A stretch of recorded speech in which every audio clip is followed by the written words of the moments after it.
Good morning, and welcome to Unity in Marin's 9:30 meditation. I'm glad you're here, and if you're joining us on the live stream, welcome. No matter how you get here, you are here, so be here.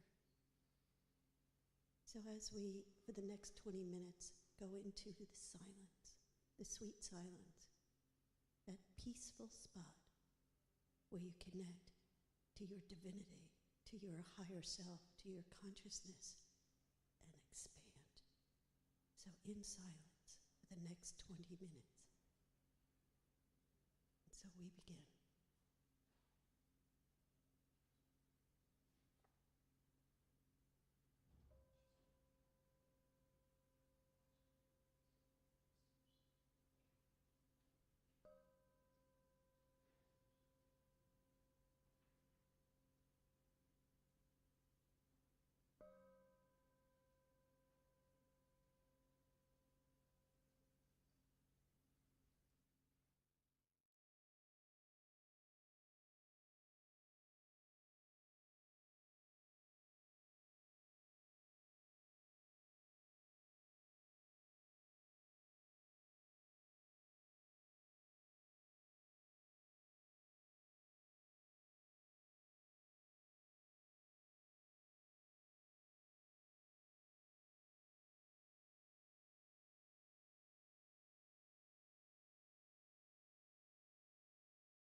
Thank you for joining me this morning. Meditation. If anything has arisen, anything that what you feel joyous or weighing on your heart, please reach out to a prayer chaplain for prayer. Take this serenity, this peace into your day and have a spectacular Sunday. Thank you. Service will start in 10 minutes.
you cannot go wrong with the Beatles, right? The Beatles.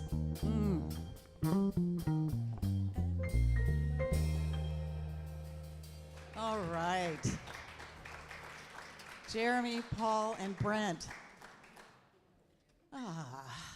Let's take a deep breath together. I'm Carolyn Gauthier. I'm the music director here at Unity in Marin, and today I'm introducing our guest speaker, who we're really excited to have, Dr. Cindy Acker. She, who needs no introduction. And I want to welcome everyone on behalf of our senior minister, Reverend Deanne Morency. She is on a well-deserved vacation. And while she's gone, we have some wonderful guest speakers, and including today. I want to acknowledge that we're standing on the land of the Coast Miwok Native Americans, Native people, and that we respect elders, past and present. And I know that some of you are watching online, and we want you to feel part of this community, even if you aren't here physically in the building. You're going to hear ways that you can get involved and be connected, even at home in the comfort of your own computer room. You can be involved. So please know that we are with you in spirit, and we are holding a lot, aren't we? We're holding a lot these days. And the support of this community does make a big difference. So you are welcome, and I am grateful for all of you who are here today as well. And we're going to start our day, our Sunday, as we always do, with a song. And we want you to sing along with us. This is your song, In This Very Room, which is not only this physical room, but the land we're on and the room that is our physical bodies. And all of you.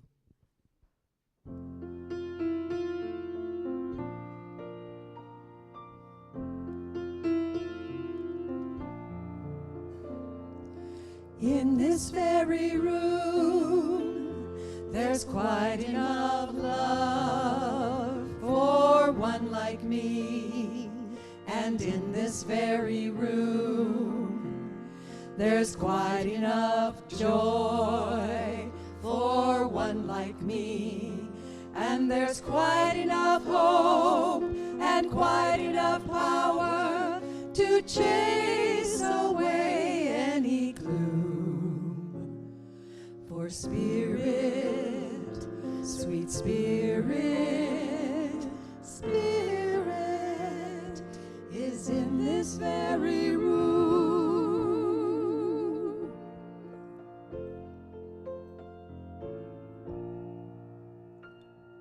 And in this very room, there's quite enough love for all of us. And in this very room, there's quite enough joy for all of us. And there's quite enough hope and quite enough power to chase away any gloom. For Spirit, sweet Spirit, Spirit is in this very room.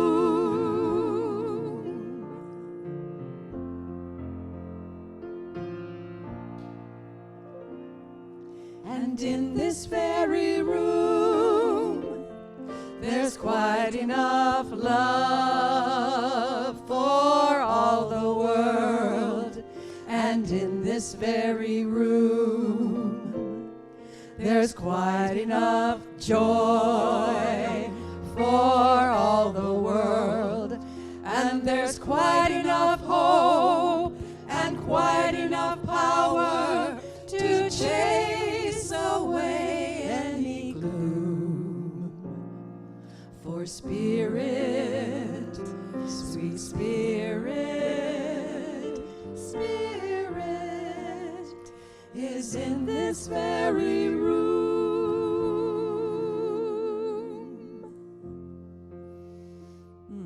you for joining us in song. And we're going to move into our community prayer, which today will be led by Kathleen O'D, one of our wonderful prayer chaplains. We're so happy to have her with us. Welcome all. Claire, I want to invite you to come forward with a prayer box. And anyone, all prayer chaplains, if you'd like to stand and encircle our sanctuary. And anybody else who is, like, in your heart, a closet prayer chaplain, and you'd like to encircle, please feel free to. And when we, prepare to pray for somebody or with somebody, we try first to just get out of our own way and open to whatever it is that's wanting to come forth. And the thing that's been just coming to me the last few days is Lao Tzu and the Chinese philosopher, and those words that are attributed to him, that when there's peace in the heart, there's peace in the family. When there's peace in the family, there's peace in the neighborhood. When there's peace in the neighborhood, there's peace in the city. Peace in the city, there's peace in the country. Peace in the country, there's peace in the world. So, as we move into prayer, I think this is a prayer for peace today. So I invite you with me to just settle in on each out-breath. We each have the opportunity to release fear and anger and resentment, whatever it is that's making you tight. And to breathe in what we know and what we proclaim, that there is one power and one presence, that it is in me as it is in you. Breathing you as you're breathing it. Everywhere, always, consciousness itself. Spirit, God, the mystery. And in this place of deepest connection to who you are, choose peace. Open to the peace that is always available to you. That is the deepest equanimity within yourself, within and all around. And in this prayer, I affirm with you and for you, as I do for myself, the willingness and the ability to again and again choose peace. To choose it in the thoughts we think, the words we speak, and the actions we take. And when you do so, you become the peace that is a refuge for yourself, for your family, for your neighborhood, for your country, and for your world. I close this prayer in gratitude for the peacemakers and the peace warriors that each person in this room is. And so it is. Ashe. Amen.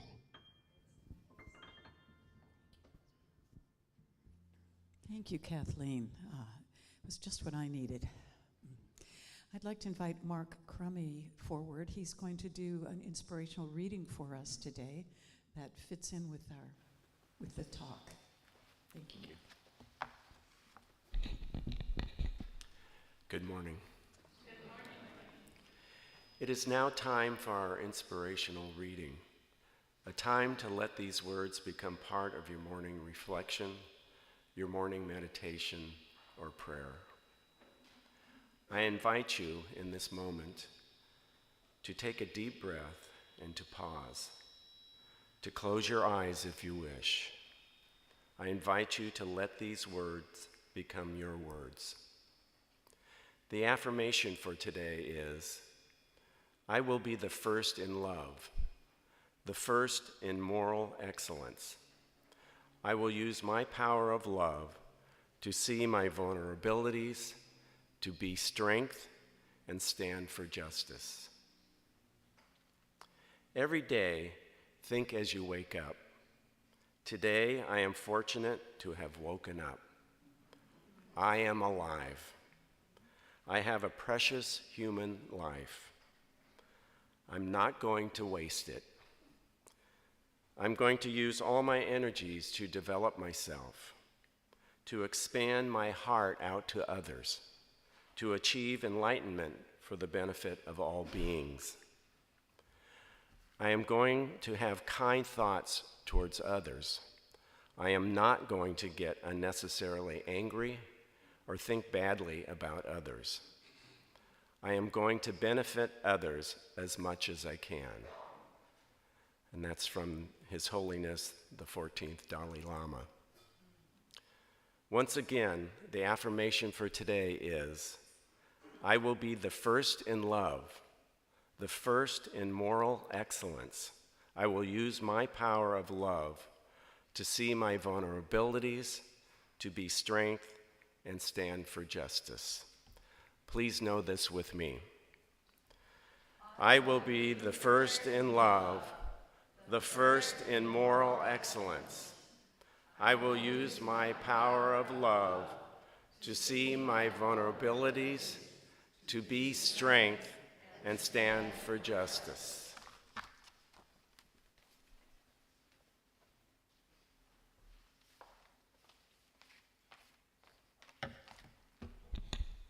Good morning, Unity. And a special welcome to everyone here and to all you folks who are joining us online. We love you and we appreciate you.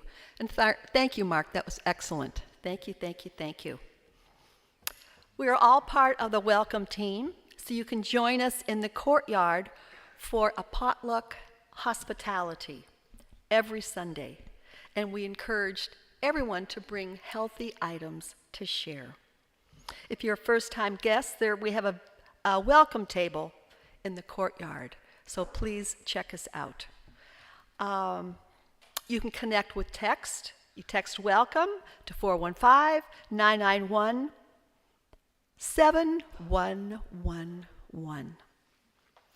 And we're on social media.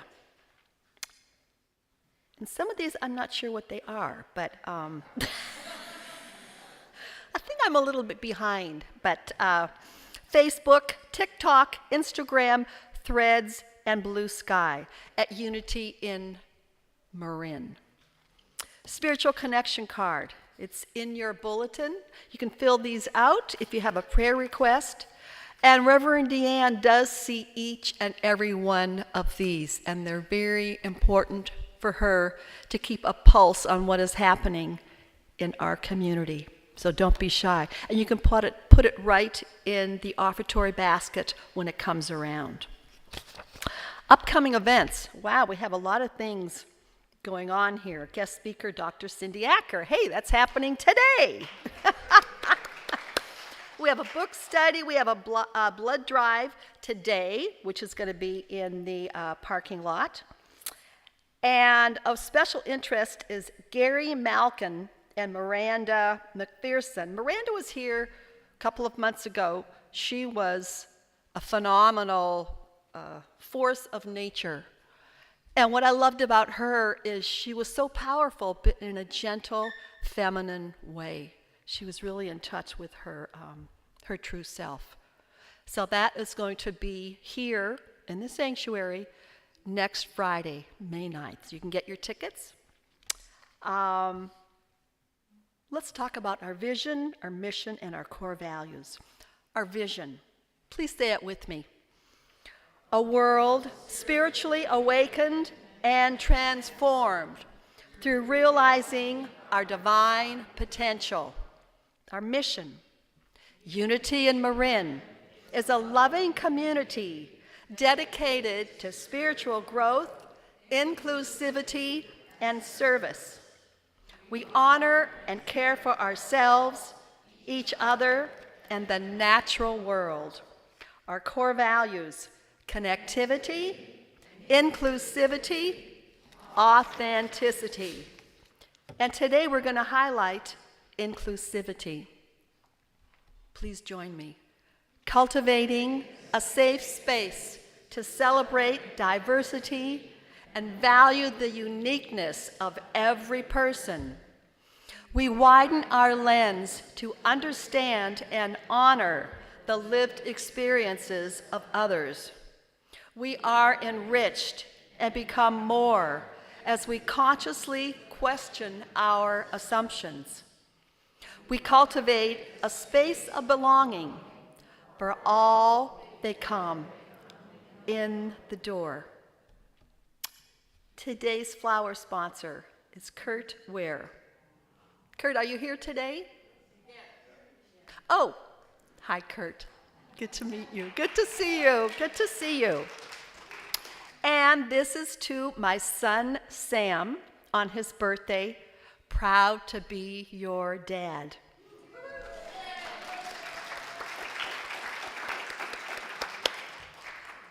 Flowers lovingly arranged by Miss Elizabeth Drew. Elizabeth is one of those people that I just don't think that you're doing enough around here, Elizabeth. Okay, moving on. No, you do plenty. We love you and we appreciate you. Thank you so much for all you do. Hospitality and flower sponsorship. Please visit the one, the only Charzelle Hooper in the courtyard to sign up. And we look forward to you doing that because it really helps. It really helps and expands what we have to offer. Sacred Service Spotlight. Carolyn. So one of the teams that is very active here and we appreciate so much is the facilities team. So if you're here from the facilities team, please stand up. Pamela, big thanks to you. Pablo, Don, Davey, Brandon, who is our coordinator on staff, Santon de la Vie, Kevin, Claire, and Frank Gallardo. I saw them here earlier. Sarah, Linda, Alan, Larry. Thank you all. And yesterday there was a whole bunch of weeding that needed to be done. And an email got sent out or a text sent out last minute. Anybody can make it. And we're going to start organizing it a little bit more, a couple of days a month, so that people can just come for an hour or so, pull some weeds and feel like you've done something to beautify the campus. So yesterday we had Pamela, Elizabeth, Claire, Frank, myself, and Larry were here. And guess what we saw? A western bluebird. John put up a house, a birdhouse, or we put it up in his honor, and the birds showed up. So it was very exciting. So we want to keep that area beautiful for John's memory and for all of us to continue to enjoy. So stay tuned for that. And Dallas, we'd love to have you come up and give us some beautiful music.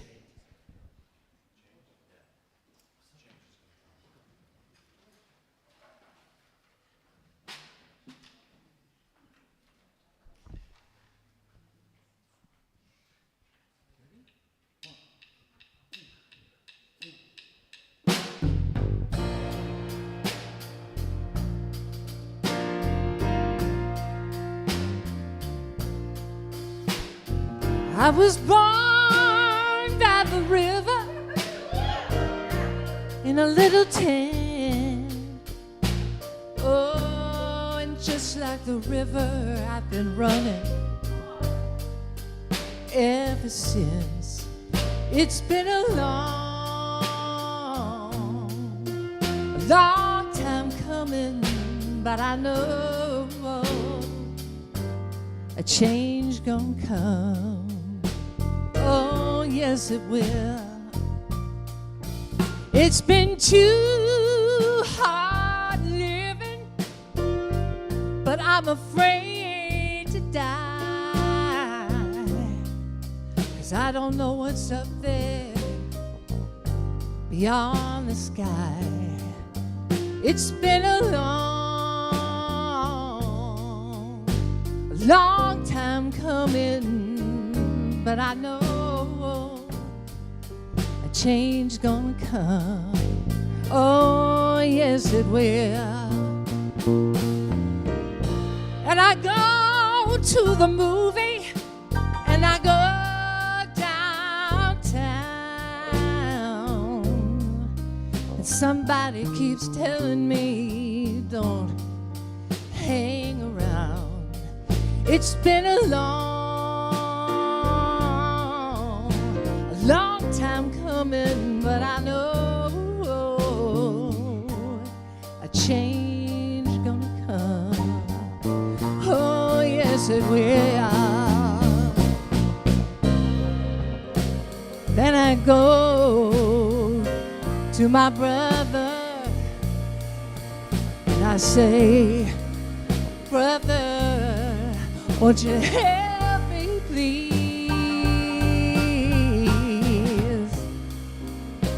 But he winds up knocking me back down on my knees. Oh, there've been times that I thought I couldn't last for long, but now I think I'm able to carry on. It's been a long time coming, but I know a change gonna come. Oh, yes, it will.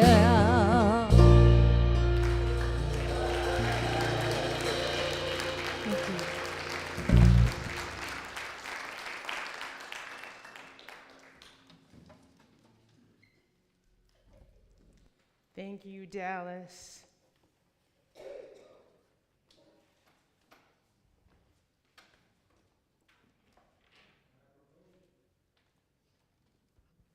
When I proposed the theory of relativity, very few understood me and what I will reveal now to transmit to mankind will also collide with the misunderstanding and prejudice of the world. I ask you to guard the letters as long as necessary, years, decades, until society is advanced enough to accept what I will explain below. There is an extremely powerful force that so far as science has not found a formal explanation to. It is a force that includes and governs all others, and is even behind any phenomena operating in the universe, and has not yet been identified by us. This universal force is love. When scientists looked for a unified theory of the universe, they forgot the most powerful, unseen force. Love is light that enlightens those who give and receive it. Love is gravity because it makes some people feel attracted to others.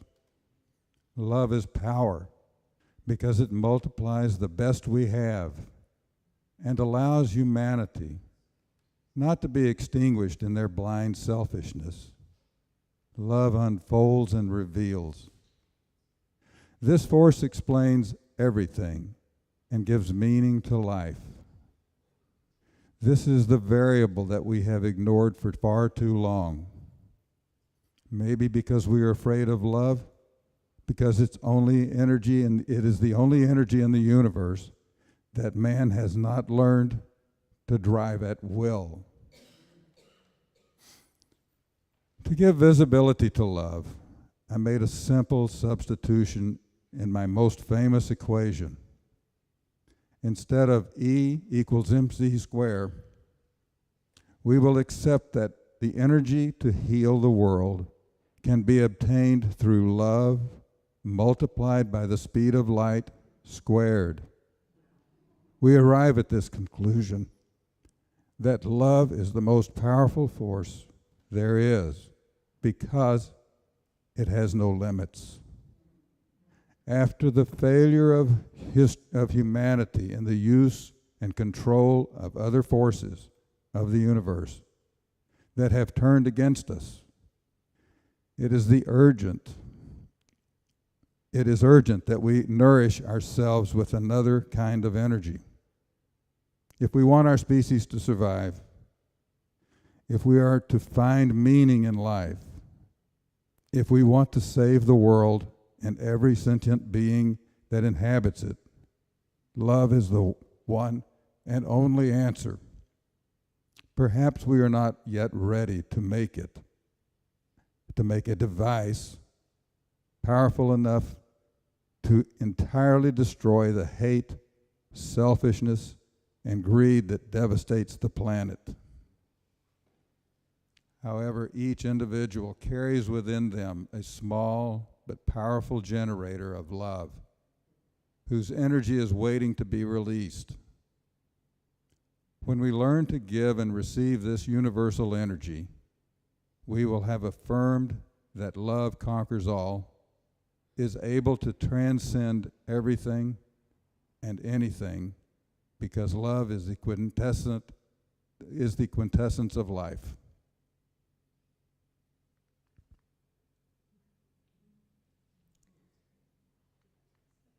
In the early to mid 1900s. Uh-oh, am I going the wrong way? Why don't you move me?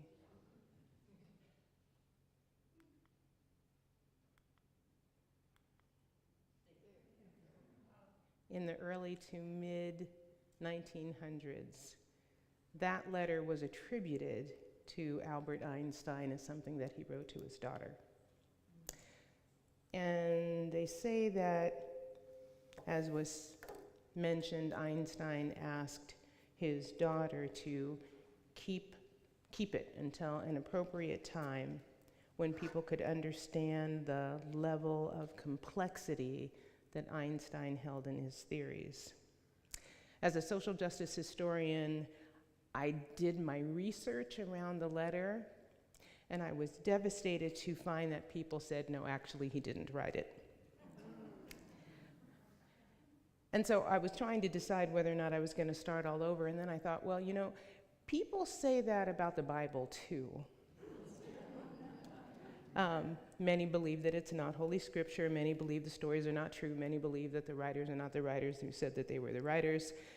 However, what we do know is that there are nuggets, there are kernels in there that are things that are meaningful for us, that are helpful for us to be able to understand, to know, and to pay attention to. And so I submit that whether Einstein wrote the letter or not, the theoretical information that is found there about love, which many people connect with, hold words, hold truths that we need right now. Einstein and Newton had similar but differing theories about gravity. Newton believed, now which way do I go? Let's see.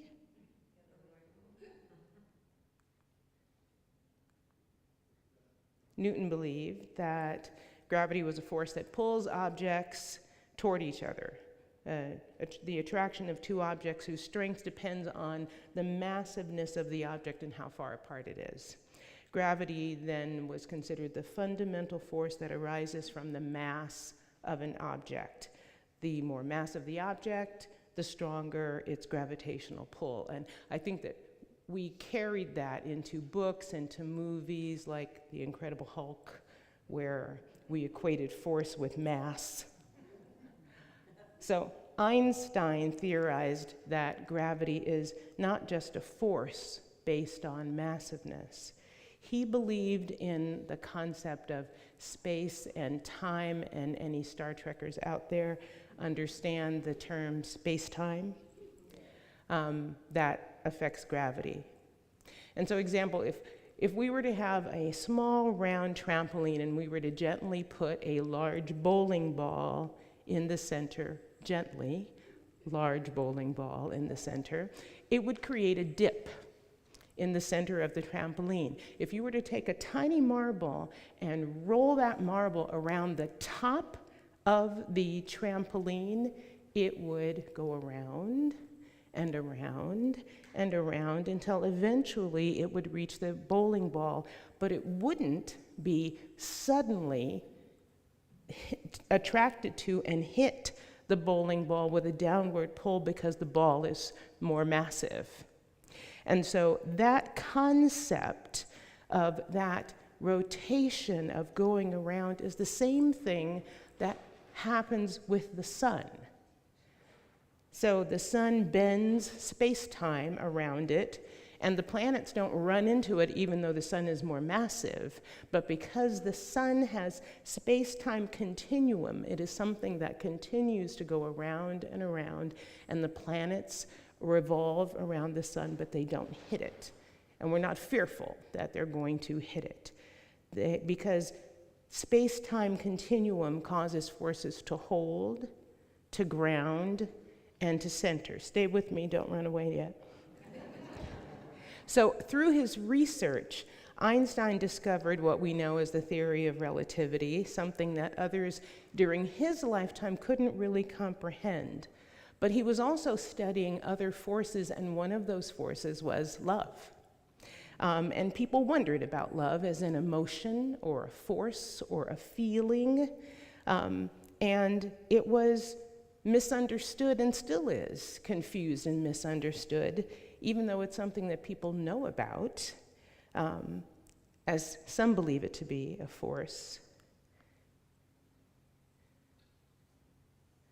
But perhaps the world wasn't ripe enough to have understood any of Einstein's theories for quite some time. And perhaps the world is still not ripe enough to recognize the power of love. Because maybe if we really got it, we wouldn't be so frightened about some of the things that are going on in the world today that are causing division. Because actually, love is stronger. Love is more powerful. Think about it. Some of those words were that love is a force that includes and governs all things. Love is behind any phenomenon operating in the universe. Oh, I got it. Coretta Scott King said, "Love is such a powerful force. It's there for everyone to embrace that kind of unconditional love for all humankind. That is the kind of love that impels people to go into the community and to try to change conditions for others, to take risks for what they believe in." That's not just an emotion. That's something much greater, much more powerful. And maybe that's why the words, famous words say, "The coward says in his heart there is no love," because standing in the shadows of the big, grand, and powerful existence of love, his small spirit is left feeling even smaller and less significant. And so he chooses to deny the existence of love altogether because he's too small to know how to have it. It allows one to see others as worthy. And maybe that's a piece that's missing right now in some places in the world, is that we don't see others as worthy. We don't see some disenfranchised populations as worthy. And so when we see the outcry of other people on behalf of those disenfranchised populations, we want to deny that that is real because it's so powerful. And if you've seen any of the outcry yesterday, last week, last month, the force of love for others is so powerful that it's not giving in and it's not giving up. So love has to be more than an emotion. It has to be the love that is beyond just one special person. It has to be beyond the love of what is known. It's more than just an emotion. It takes more than just an emotion when love is an action. When love becomes a movement, when love becomes strength, when love becomes justice, when love becomes equity itself. And I want to set the record straight. I'm loving on Einstein this week. He's called the father of the atomic bomb, which is not true. When Einstein first started to learn that people in Germany were creating something that he knew could be an atomic bomb, he wrote a letter, that's it, to President Roosevelt and said, I want you to know that this is going on, and I'm afraid for what is happening in Germany, and I think that the US should step in and do something about this. Unfortunately, the something that the US decided to do was to create its own atomic bomb and then to bomb Nagasaki, which was not Einstein's intention. His love of who he didn't even know moved him to cry out and to say, I've seen something that is not right, I want to speak to it, and I want something to happen about it. And so his uncommon love for somebody that he didn't know, some bodies he didn't know, in some place that he didn't know well, moved him to speak out. And what a thing it would be if every single time love was not manifesting itself and injustice was happening, that we spoke out, that we had enough uncommon love for who we don't know and where we don't know, but in our gut, it's saying to us, I need to do something because this isn't right. How strong, how powerful that would be in the world if it happened every single time.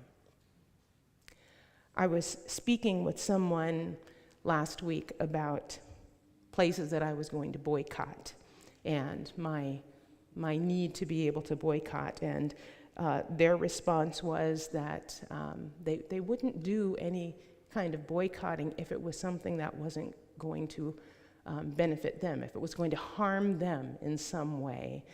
They would opt not to boycott because it just wouldn't be something that would be beneficial to them.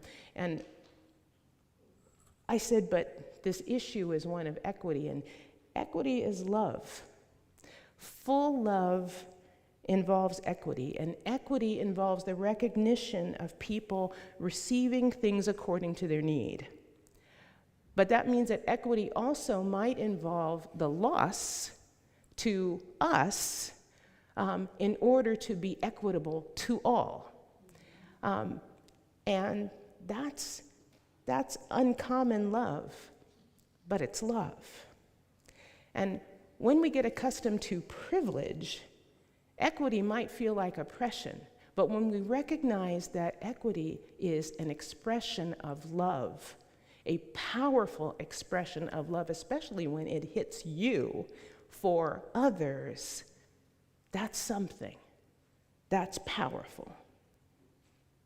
And so when we live in and from a place of love, we can only operate from moral topography, from spiritual geography, centering our heart in spiritual justice, and there's nothing more powerful than that. And that's called love. There's a book that hasn't been banned. It's the Bible. But it's interesting that people celebrate this period of life of the historical Jesus who lived in an oppressive political system. Sounds familiar? And they don't recognize the love in action and the social justice in action that is actually within some of the pages of the Bible. And they don't always recognize the fact that this historical Jesus, this undocumented immigrant who was smuggled into Egypt without a place to stay, had someone whose love was so strong, their love in action was so strong to fulfill a family's need and to allow them a place to stay in an unpopular refuge. That's love displayed as equity. And whether that story is true or not, what a story that we need to hear now and that we need to follow now. Because love is stronger than those who present strength as dominance. Love is stronger than the things in the world that present inequitable, unjust strength as dominance. And that's a great problem in history, that concepts of love and power have been contrasted as polar opposites, so that love is identified with a resignation of power, and power with a denial of love. But what's needed is the realization that power without love is reckless and abusive, and love without power is sentimental and lifeless. Power at its best is love implementing the demands of justice. And justice at its best is love correcting everything that stands against it. And as the letter mentioned, if instead of E equaling MC square, we accept that the energy to heal the world can be obtained through love multiplied by the speed of light, we arrive at the conclusion that love, then, is the most powerful force there is because it's limitless. It's stronger than the losses that we may be experiencing now. It's stronger than the losses that we may fear we are going to experience now. And sometimes we have to accept finite loss, but we never have to lose infinite hope. Sometimes we have to accept finite loss, but we never have to lose the infinite power of love. Ever. If we see it, if we hold it, if we use it. Because right now there's no cavalry coming to save us. We're the cavalry. We're it. Spiritual justice is God-given, but justice among people is not given, it's fought for. And what we're armed with is love. And someone says, but look at how bad it is. It's so bad right now. And I say, well, is it so bad what is happening, or is it so God in us, so love in us, that we have finally figured out the need to get it together and to get together? Is it so bad, or is it so bad, or is it so God in us, so love in us, that we finally see the need to speak love of justice out loud, to speak love for immigrants, to exhibit love in action for the poor, to exhibit love in action for the disadvantaged, to exhibit love in action for the voiceless, for the fearful, for the sad, for the disillusioned who thought it was going to be different and then discovered that it wasn't. The work of love is teaching us that maybe we ain't been on the same boat, but right now we're in the same situation. Maybe we ain't been of the same mind, but right now we're united with the same common problem. So while the question of who is behind the Universal Force of Love letter is still a mystery, part of the truth that has been revealed is what seems so important right now.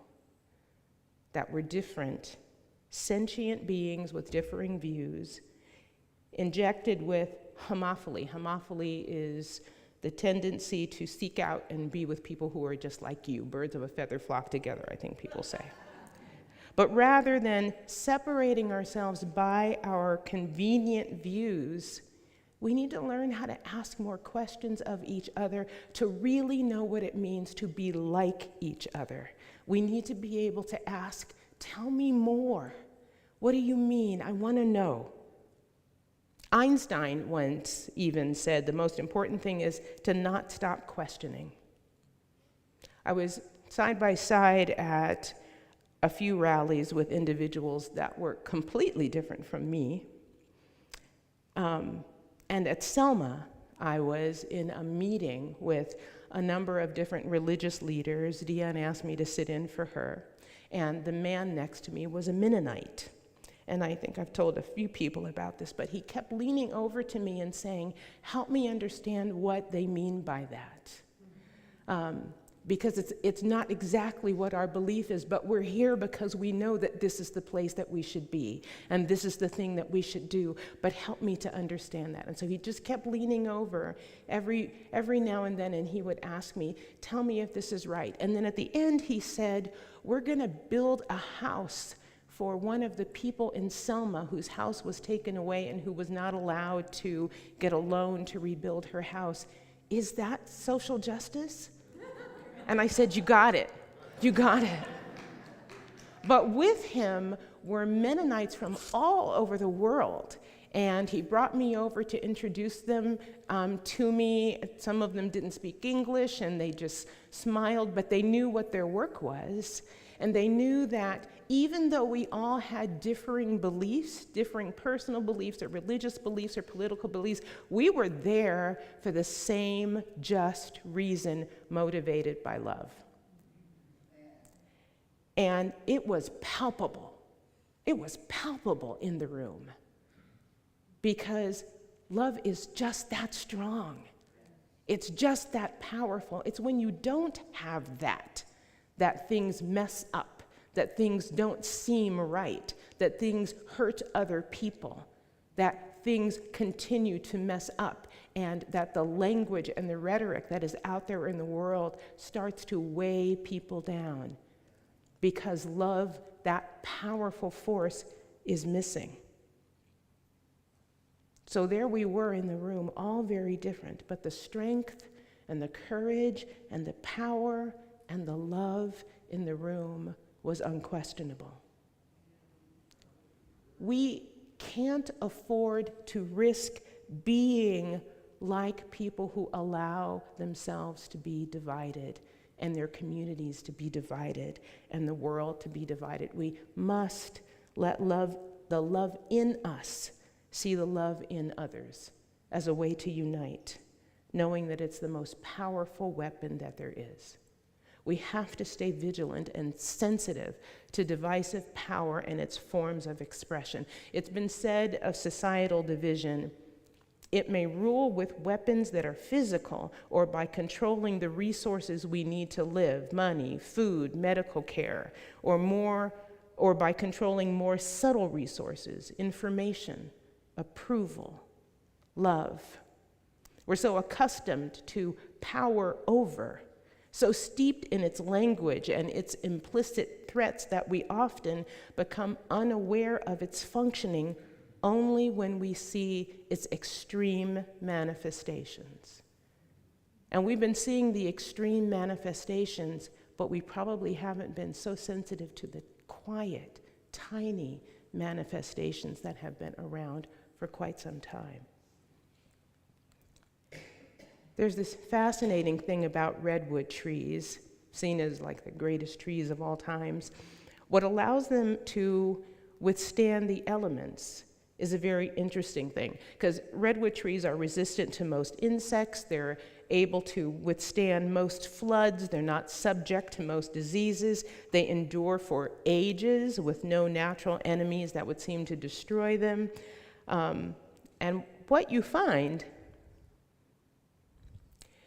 is that the roots of a redwood tree, and normally roots going down are as long going down as the tree is going up, but redwood trees are very different. Their roots are only maybe 4 to 5 to 6 feet deep, but they're wide, and they extend out 100 feet, up to 100 feet from the trunk. They thrive in groves where the roots intertwine, as you can see there, and they even fuse together. And what happens is that the more that the roots of a redwood tree fuses with other redwood trees and other trees, it makes the redwood tree stronger. And that's what gives it its strength, its force, and its ability to be able to live as long as they do. There's your school lesson for the day. And so they don't survive alone. They survive in community. They form what they call redwood tribes, for want of a better word. And sometimes they grow so close that they actually merge together and then form one separate tree. That's their strength and their support, and it's called intertwining roots. So it's not deep, but it's wide, and it lives in the embrace of others.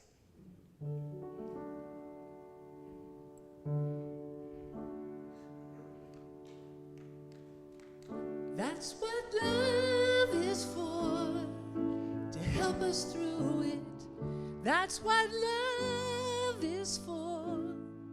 Nothing else can do it.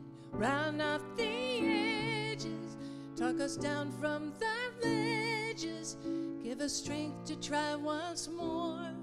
Baby, that's what love is for.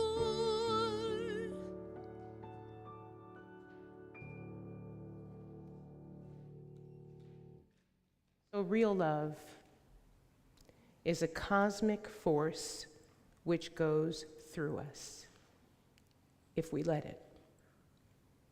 If we crystallize it, it becomes the greatest power in the world. Have you thought about the fact that you hold the greatest power in the world, more than anything in the world, if you allow it?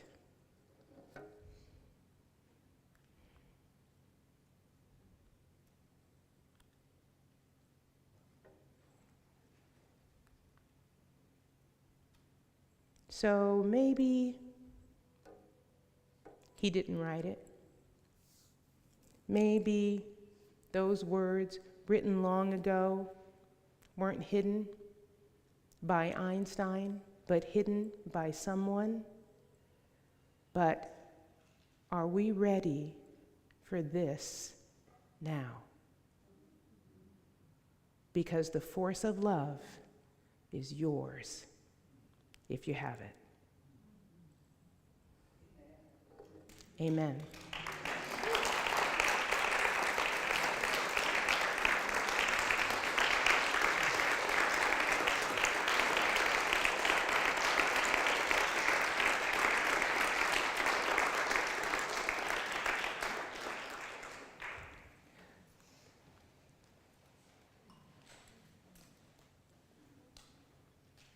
So Jeremy, let's take this into a moment of, you want to fix me? A moment of meditation. Because before you say this affirmation, I want you to know it.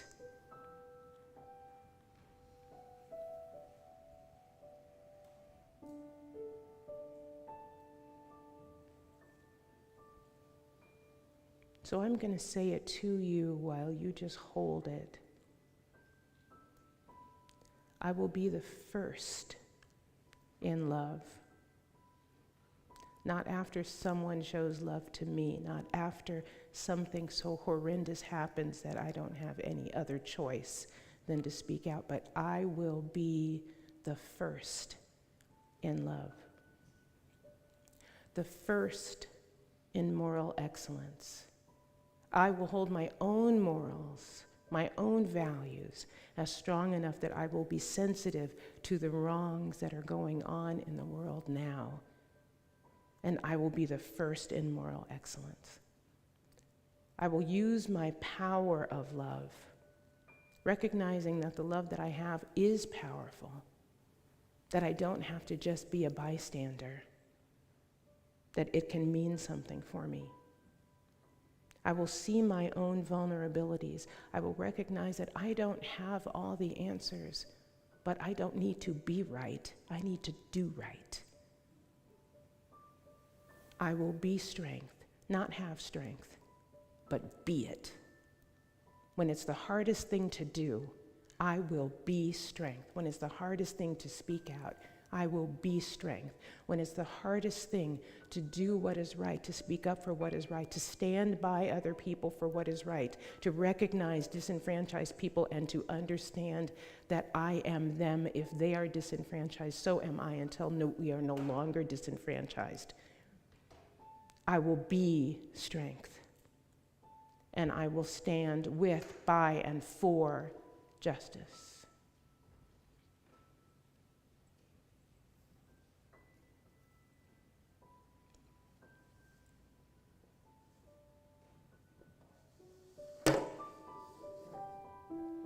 So if you'll say the affirmation with me,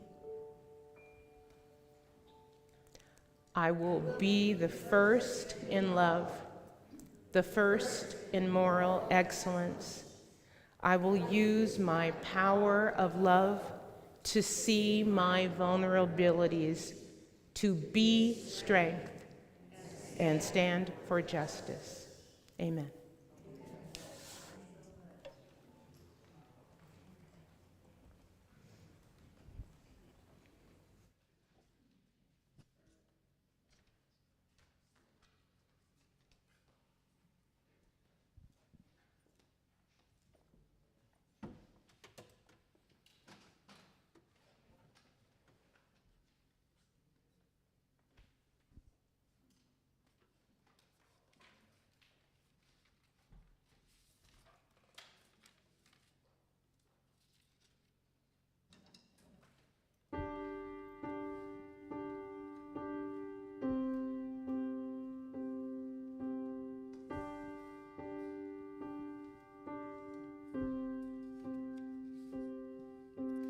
Why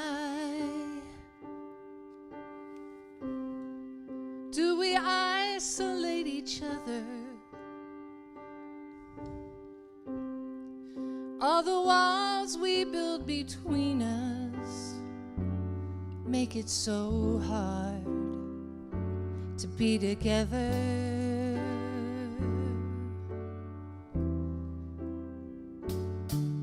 And how can we tear at one another when the thing we have in common is an uncommon love?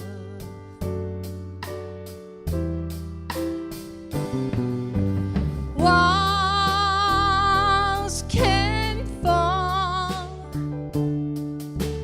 tears can mend, so why can't we reach across the line and touch each other here on two sides of the truth?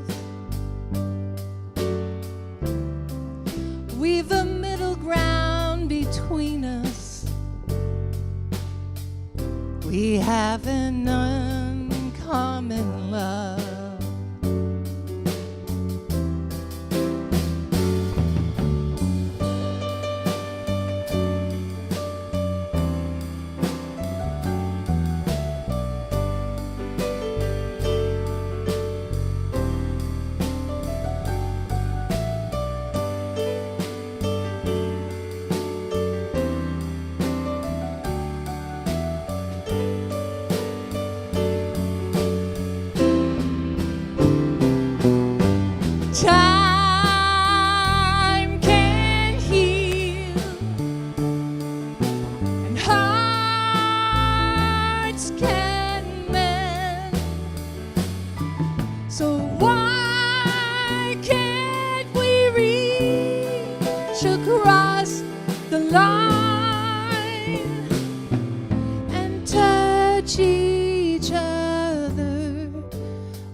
is an uncommon love. We have an uncommon love. An uncommon love.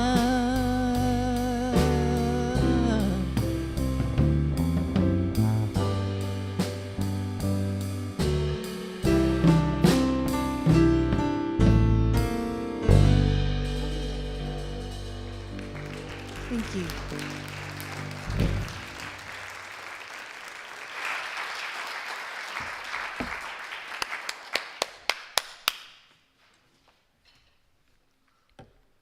Thank you, Dallas.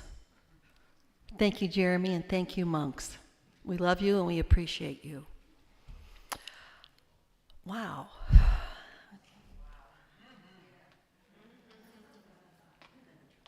All I can say is, it's for me, it's time to really step up and live a bigger life than I have ever imagined for myself. And now is the time to do it. And I want to do it with you as my community. So thank you, Dr. Cindy.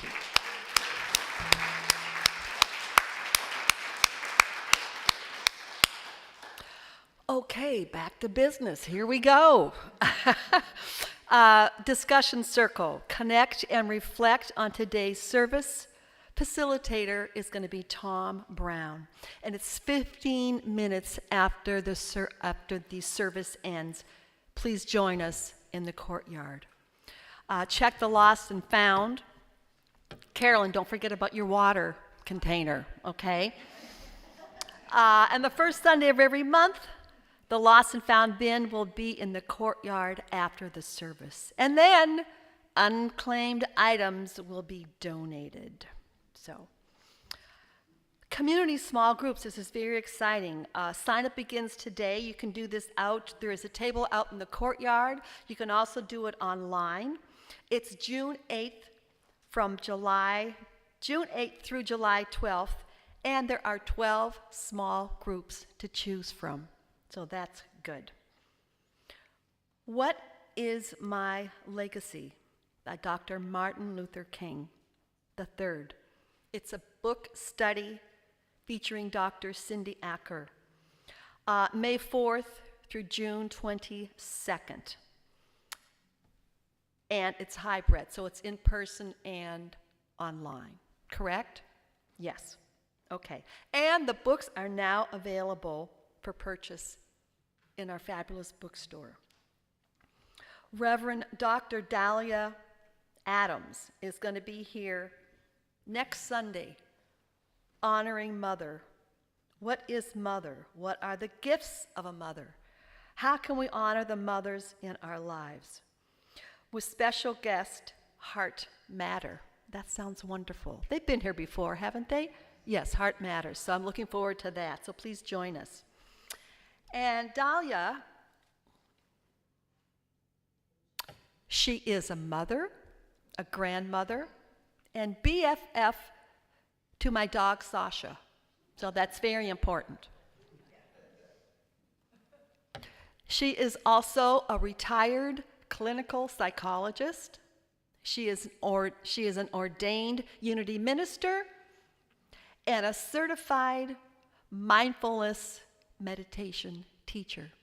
So please join us for that. Is she doing a workshop in the afternoon? No. Okay.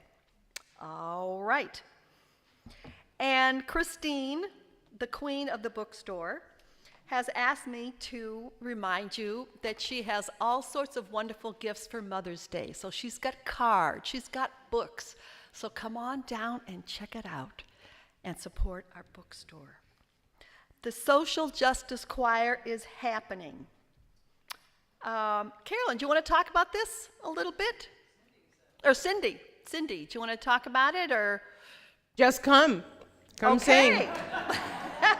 We're keeping it simple. We're making it easy here. It's going to be Sunday, May 25th at 12 noon. So it's the same Sunday after we have a choir Sunday. So come on down, check it out. Board update Do we have a Tom in the house? Do we have a Tom? Yes, I think we do.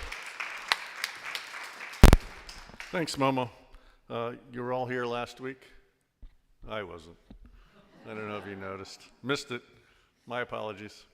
I'm here to do the board report, and it's been a busy quarter. Happy to see you all, everybody. I'm trying to figure out why there's so many people on that side of the room.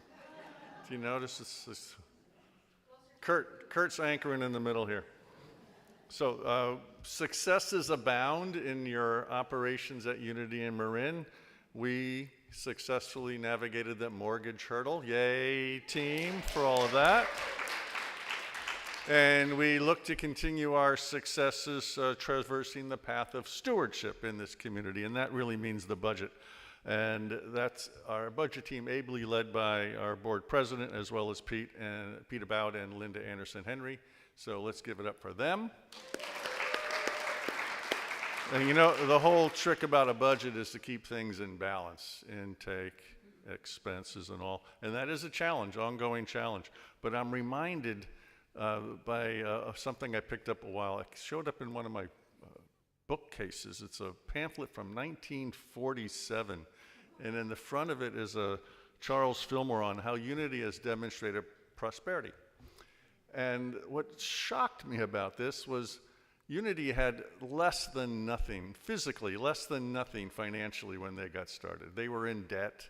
They had judgments against them. It was financially pretty dire. What did they have was an abundance of faith. They had so much faith. They said, this is what we're called to do. Let's do this. And if you read the story, it's shockingly the depths that they had to come from to rise up and create what they created. So the story here is to keep the faith, that we are balancing the budget, we are supporting staff, we are meeting the needs of the Hamilton Montessori students, God bless them, and organizing events and doing fundraising. Who's our fundraiser? Lucille's here, Nancy Foster's here, Monica Walsh is here, our fundraising team, organizing things to come up. The event this coming Friday with Gary Malcolm and Miranda McPherson should be fantastic, so sign up for that. That's a fundraising event for Unity and Marin. Is there anything else? Am I missing anything else? No, I think that's pretty much it. God is great, so are you. Keep the faith. All right.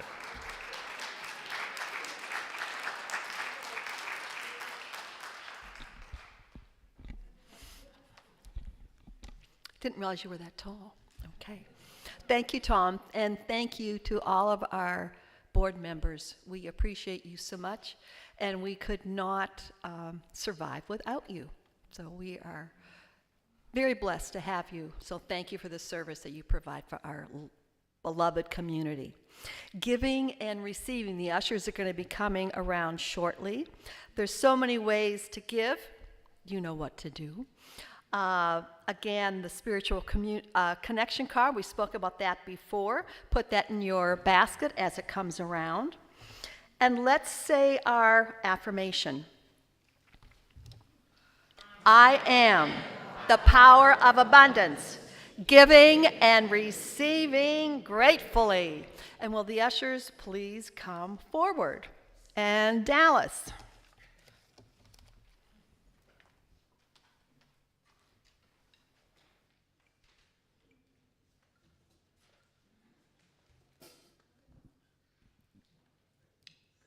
Now we got to finish the song.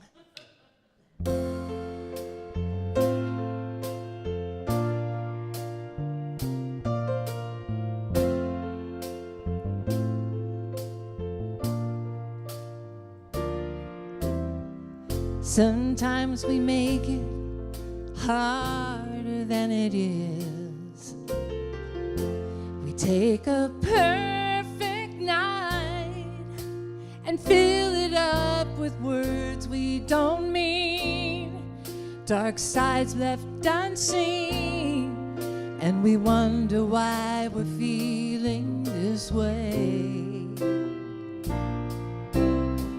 Sometimes I wonder if we really feel the same, why we can be unkind, questioning the strongest of hearts, that's when we must start believing in the one thing that has gotten us this far. That's what love is for, to help us through it. That's what love is for. Nothing else can do it. Melt our defenses, bring us back to our senses, give us strength to try once more.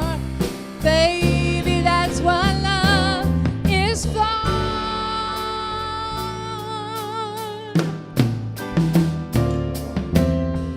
Sometimes I want, and you don't know I'm there, and I'm washed away by emotions I hold deep down inside, getting stronger with time. It's living through the fire and holding on we find. That's what love is for, help us through it. That's what love is for. Love can do it, melt our defenses, bring us back to our senses, give us strength to try once more. Baby, that's what love is for.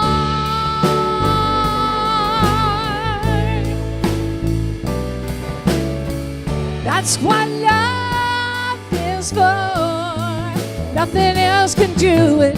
Round off the edges, knock us down from the ledges, give us strength to try once more. Baby, that's what love is for.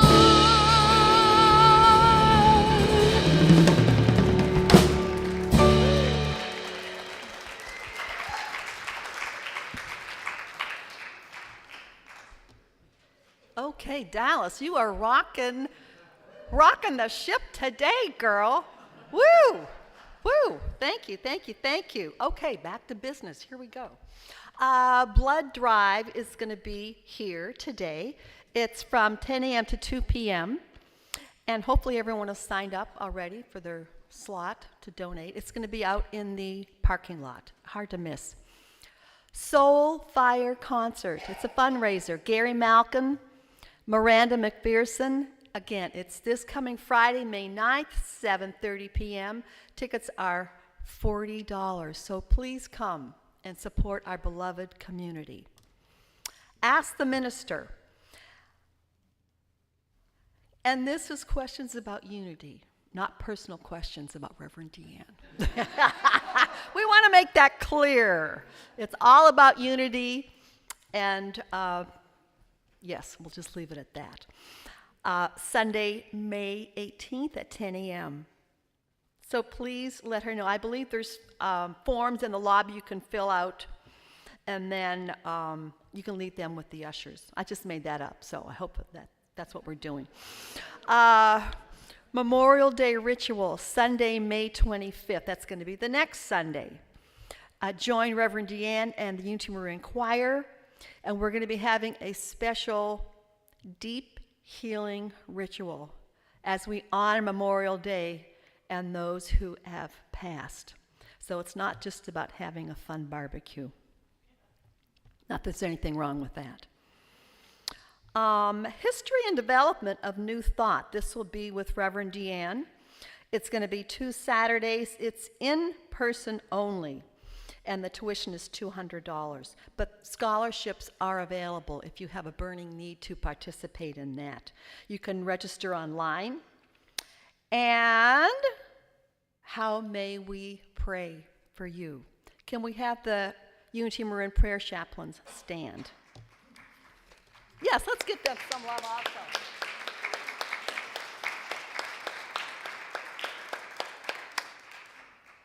They are wonderful angels in our community. And when you pray, everything is personal, private, and confidential. I don't think we have any kiddos today, but let's say our blessing for the kids. Do we have any kids today? I don't hear the pitter patter of anyone. So, well, let's say our blessing for them also, for the kids, for our inner child, and for the whole world, basically. You are the perfect expression of divine light. We love you exactly the way you are. And our prayer for protection. The light of God surrounds us. I am the light of God. The love of God enfolds us. I am the love of God. The power of God protects us. I am the power of God. The presence of God watches over us. I am the presence of God. Wherever we are, God is, and so it is. And please join us in our community song.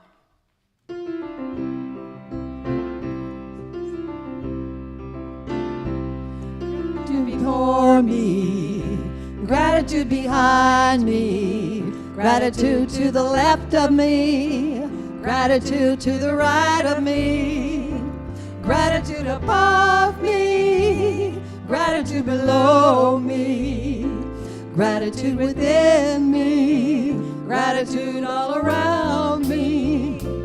I'm so grateful, I'm so grateful, I'm so grateful, I'm so grateful, I'm so grateful, I'm so grateful, I'm so grateful, I'm so grateful. Gratitude for me, gratitude behind me, gratitude to the left of me, gratitude to the right of me, gratitude above me, gratitude below me, gratitude within me, gratitude all around me. I'm so grateful, I'm so grateful, I'm so grateful,